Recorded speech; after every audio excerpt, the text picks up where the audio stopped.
जय हिंद। आज कुमार क्लासेस पर मेरा पहला दिन है और आज 24 दिसंबर है। तो ये 24 दिसंबर हमारे जीवन के इतिहास का बहुत ही अच्छा दिन रहने वाला है। और 24 दिसंबर जो है ना, वो मेरी जिंदगी का तो बहुत ही स्पेशल डे होगा, क्योंकि हम एक वैसे एजुकेशन इंस्टीट्यूट से जुड़े हैं जो कि बहुत ही अच्छा था। उससे भी हम मतलब उनके जो फाउंडर रह चुके हैं, वो बचपन में हमें पढ़ाए, अभी भी पढ़ाए थे, तो उनका हम दिल से शुक्रिया अदा करते हैं। और अच्छी बात यह है कि उनकी शिक्षा को हम और आगे बढ़ाने का कोशिश करेंगे। और उनका जो भी मतलब लक्ष्य था कि हाँ, उनमें बहुत अच्छे तरीके से हम दिल से अपना पूर्ण निष्ठा के साथ योगदान देंगे। संस्कृत एक ऐसी भाषा जो दुनिया में सबसे पुरानी है।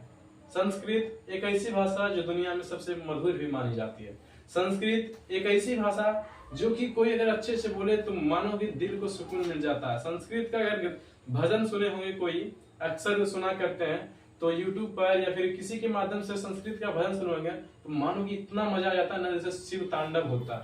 तो क्या संस्कृत भाषा का है, और मानो कि कितना बार ही क्यों ना सुन ले, सुकून नहीं मिलता। एकदम लगता है कि एकदम सुनते रहे, जितना सुनो उतना सुकून मिलता है। मतलब एक मन नहीं भरता कि हाँ एक बार सुना मन भर गया, ऐसा नहीं। ये है संस्कृत। और संस्कृत के जितने भी भजन आती है वो मानो कि मतलब दुनिया में एक अलग इतिहास रच देती है कि हाँ ये मतलब सभी जगह सुनने को मिल जाती है। तो इसलिए संस्कृत हमारे प्राचीन भाषा है। संस्कृत का जो संबंध है हमारे भारतीय देश से, हमारे भारतीय संस्कृति से हमेशा से रहा, भारतीय धर्म से रहा। तो संस्कृत को हमेशा सभी को सलाह यही देंगे कि पढ़ना चाहिए, सीखना चाहिए, संस्कृत को जानना चाहिए। बहुत सारे लोग ऐसे होते हैं जो कि कहते हैं कि संस्कृत को अब क्या पढ़ना, संस्कृत बीत चुकी है, अब उसे हमें जानना है। अब हाँ, पंडित वगैरह पढ़ते हैं, करते हैं, शादी वगैरह में काम होता है, उसको वहीं तक छोड़ दिया जाए। क्योंकि संस्कृत में जितनी भी किताबें थी, वेद हो, महाभारत हो, उपनिषद हो, इसकी जो अनुवाद है वो अनेकों भाषाओं में की जा चुकी है। विदेशी भाषा हो, अंग्रेजी भाषा हो, हिंदी भाषा, उसमें अनुवाद किया जा चुका है। तो लोग कहते हैं कि अब हम हिंदी में अनुवाद कर चुके हैं तो फिर अब इसकी क्या जरूरत, हिंदी जान रहे हैं तो तुरंत समझ आएंगे, और संस्कृत सीखने में समय लगेगा तो समय बर्बाद होगी। तो हमें नहीं लगता कि ये सही है। संस्कृत सीखकर संस्कृत में हमें जानना चाहिए, क्योंकि संस्कृत के मुकाबले दुनिया में मुझे नहीं लगता कोई भाषा अच्छी हो सकती है। संस्कृत, हाँ ये नहीं कहा कि दूसरी भाषा अच्छी नहीं है, अच्छे हैं, लेकिन संस्कृत को जो बुरे कहते हैं उनके लिए कहते हैं संस्कृत बुरी भाषा नहीं है, अच्छी भाषा। संस्कृत सीखना चाहिए, नहीं कि 10th तक संस्कृत पढ़ लिया और उसके बाद छोड़ दिया। संस्कृत बोलने के लिए सीखना चाहिए, संस्कृत जानने के लिए सीखना चाहिए, हमारी इतिहास क्या वो जानने के लिए सीखना चाहिए। अब बताओ, जैसे कि मान लिया जाए कि कोई भिखारी होता है और वो अपनी मेहनत करता है, अपने बुद्धि से, विवेक से काम करता है और वो कल को करोड़पति बन जाता है, तो क्या वो अपने इतिहास को भुला देगा कि हाँ हम पहले भिखारी नहीं थे? ये तो नहीं कर सकता ना वो कि हाँ हम शुरुआत से ही करोड़पति थे। अगर वो कह रहा है तो वो झूठ बोल रहा है, और वो गलत है, लोगों के लिए भी गलत है, उसके लिए भी गलत है, और वो गलत सलाह, गलत भावना लोगों के मन में पैदा कर रहे हैं। इसलिए हम नहीं भूल सकते, ये हमारी जड़ है और हम जड़ को नहीं भुला सकते हैं। तो खैर टॉपिक पे आते हैं। तो कुमार क्लासेस में मेरा पहला दिन है और सभी बच्चों को मेरी ओर से कुमार क्लासेस पर स्वागत करते हैं। और कुमार क्लासेस जो कि शॉर्ट में हम कुशल पथ के नाम से उसे जानते हैं। कुशल माने खुशी, पथ माने रास्ता, यानी खुशी के रास्ते के साथ हम अपने जीवन में एक्सप्लोर करके अपने जिंदगी करियर को बनाएंगे, वो है हमारी कुमार क्लासेस। यहाँ के बच्चे भी अच्छे होते हैं, यहाँ के बच्चे पढ़ने वाले होते हैं, और यहाँ के बच्चे तो खुद क्या मिजाज है वो तो दुनिया जानती ही है। तो देखते हैं व्याकरण। तो कोई भी चीज को अनुवाद या कोई भी भाषा को सीखने के लिए हमें उसकी व्याकरण जानना जरूरी होती है। जैसे कि अगर अंग्रेजी सीखना है तो उसकी ग्रामर हमें सीखनी पड़ती है, हिंदी सीखना तो हमें व्याकरण सीखनी पड़ती है, संस्कृत सीखना तो संस्कृत व्याकरण सीखनी पड़ती है, क्योंकि व्याकरण के बिना हम कुछ नहीं कर सकते हैं। व्याकरण पहला नंबर क्यों नहीं कर सकते? व्याकरण क्या है, उसमें इसी का जवाब छुपा है। तो लोग कहते हैं कि व्याकरण रट लेने के बाद सभी कहते हैं कि व्याकरण शास्त्र को कहते हैं जिससे हम शुद्ध शुद्ध बोलना, शुद्ध से लिखना ये सब कर पाते हैं, या फिर कोई जिससे हम लिख सकते हैं तो वो उसे व्याकरण कहते हैं। लेकिन ये अच्छी नहीं है, क्योंकि मैंने रटा नहीं है, इसलिए जो सभी सुनाते हैं हमको रटा हुआ नहीं तो एग्जैक्ट हम नहीं बोल पा रहे हैं। लेकिन इसलिए क्योंकि मेरे मन में समझा हुआ चीज है, समझा हुआ चीज को हम हर बार अलग अलग शब्दों में बोल सकते हैं। क्योंकि रटा हुआ रहता तो हम हमेशा एक ही शब्द में उसका व्याख्या देते हैं, लेकिन रटा हुआ नहीं तो हर बार मेरे मन में अनेकों प्रकार के शब्द आते हैं, और लेकिन व्याख्या जो होती है उस एडजस्ट किया जाता है कि हाँ व्याकरण ये है। तो व्याकरण एक किताब होती है, एक शास्त्र होती है, हर एक भाषा का एक व्याकरण किताब होती है, जिसको अगर हम पढ़ लें तो हमें बोलना, लिखना, पढ़ना, किसी भी शब्द का से वाक्य का किसी भी उस भाषा से रिलेटेड निर्माण करना हम लोग सीख जाते हैं। तो यही है। तो किसे सीख पाते हैं, तो आगे हम लोग व्याकरण पढ़ने के बाद पता है, क्योंकि व्याकरण की बिना कुछ नहीं कर सकते। वर्ण जो कि व्याकरण की सबसे छोटी इकाई मानी जाती है, अक्षर सबसे छोटी इकाई होती है, वर्ण अक्षर जो होती है, तो वो व्याकरण से हम सीखते हैं। अब वर्ण नहीं रहा तो शब्द नहीं बनेगा, शब्द नहीं रहा तो वाक्य नहीं बनेगा, वाक्य में अगर चिन्ह नहीं आए तो पूर्णतः अच्छा शुद्ध वाक्य नहीं बन पाएगा। तो ये इससे हम लोग ये पता चलता है कि अगर व्याकरण नहीं पढ़े और उसके बाद वर्ण नहीं जाने तो फिर हम कुछ नहीं कर पाएंगे उस भाषा में। इसलिए हम लोग का व्याकरण पढ़ना जरूरी है। और व्याकरण एक ऐसी किताब, एक शास्त्र होती है जिसके जरिए हम लोग पढ़ने के बाद उस भाषा से रिलेटेड अगर चाहे तो अच्छे से पढ़े तो ज्ञानी भी बन जाए, महाज्ञानी भी बन जाए, तो एवरेज भी रह सकते हैं, तो हम लोग उसका जानकार भी बन सकते हैं। तो वो व्याकरण है। अब व्याकरण के बाद किसी भी चीज को पढ़ने के लिए हम लोग को उसको विभाजित करना बहुत ज्यादा जरूरी होता है। क्योंकि अगर जैसे मान लिया जाए कि आपको डायरेक्टली ये जो मैथ की बुक्स होती है, मैथ के बुक्स में अक्सर देखा जाता है कि लगभग 14, 15, 16, 17, 18, 19, 20, 21 इस प्रकार के चैप्टर मिलते हैं। अगर वही एक क्लास की किताब को 2 भागों में बांट दे तो एक किताब में 8 चैप्टर देखने को मिलती है।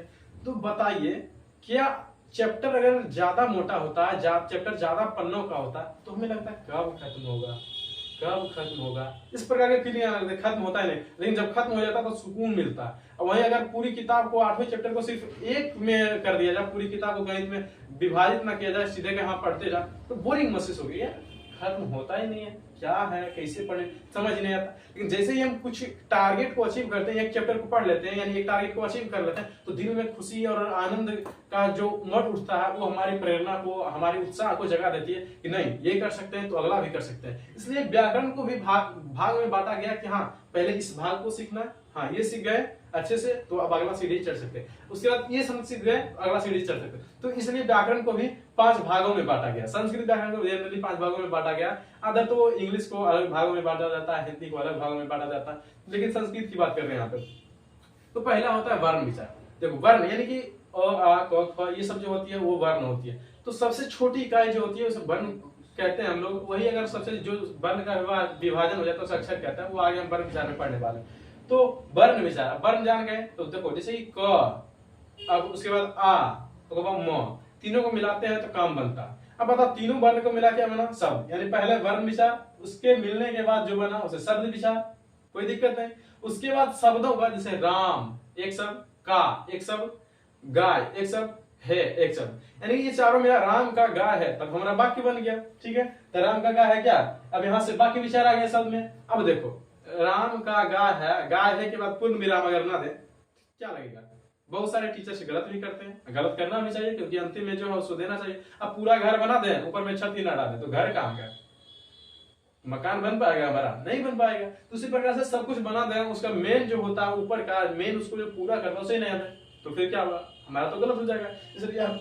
इसलिए हम लोग फिर चिन्ह विचार में पढ़ते हैं। उसके बाद सब कुछ अच्छे से पढ़ लेते हैं तो हमारी आती है छंद। जिस यानी कि व्याकरण के जिस भाग में हम छंद के बारे में पढ़ते हैं उसे हम छंद विचार करते हैं। अब ये पांचों किया है वो इसमें अभी हम डिस्कस नहीं करने वाले हैं। मेन टॉपिक ऐसे कि व्याकरण का हो जाएगा। ये इतना बता देने के बाद हमारा आएगा टॉपिक वर्ण विचार। वर्ण विचार पढ़ लेंगे, उसके बाद शब्द विचार, उसके बाद बाकी विचार जो भी आएगी, मतलब हम लोग अपना क्रमबद्ध तरीके से पढ़ते जाएंगे। तो देखो व्याकरण, व्याकरण जो है कोई भी शब्द है, कोई भी शब्द को निर्माण करने के लिए किस प्रकार से बना हम लोग को वो सीखना जरूरी होता है। अब देखो व्याकरण जो है वो हमारी टोटल ये 4 शब्दों से मिलकर बना है।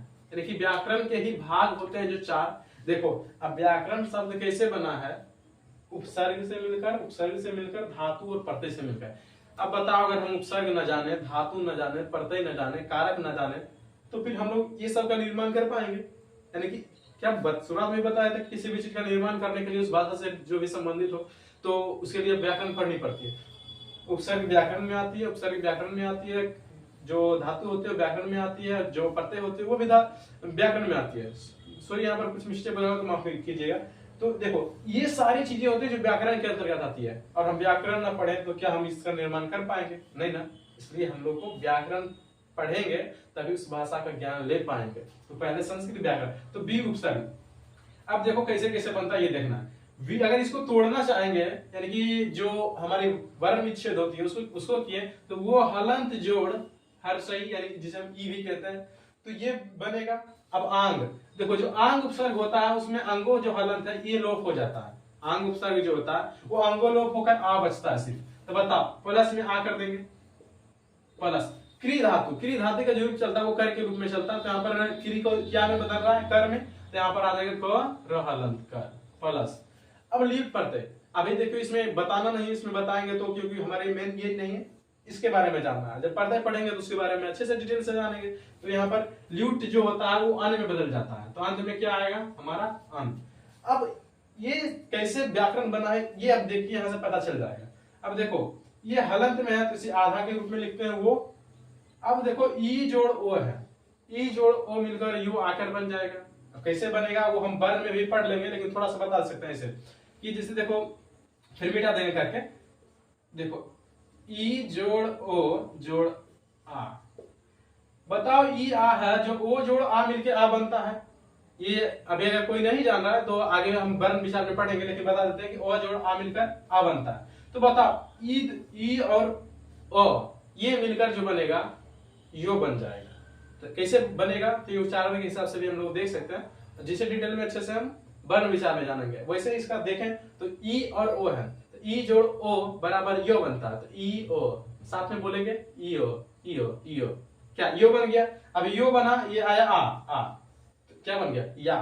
हालांकि ये नहीं कह रहे कि ये ऐसे होता है, ये हम समझाने के लिए एक जरिया लिए हैं, बोलने का तरीका लिए, हाँ ऐसे बोल के देखो ये बनता है या नहीं, तो इससे पता चलेगा। उसके बाद यही कि ई जोड़ आ मिलकर क्या बनेगा। अब इसको हम मिटा दे रहे हैं, तो समझाने के लिए लिखे थे। अब देखो यहाँ पर या बन गया ना। अब यहाँ पर को है तो को पूरा है, को ऐसे ही लिख देते हैं। अब रो हलंत है, उसके बाद ओ है, तो बताओ कोई भी व्यंजन बन हलंत में उसके बाद ओ आए तो वो पूरा बन जाता है। तो यहाँ पर रो हलंत है और ओ है तो पूरा रो बन जाएगा।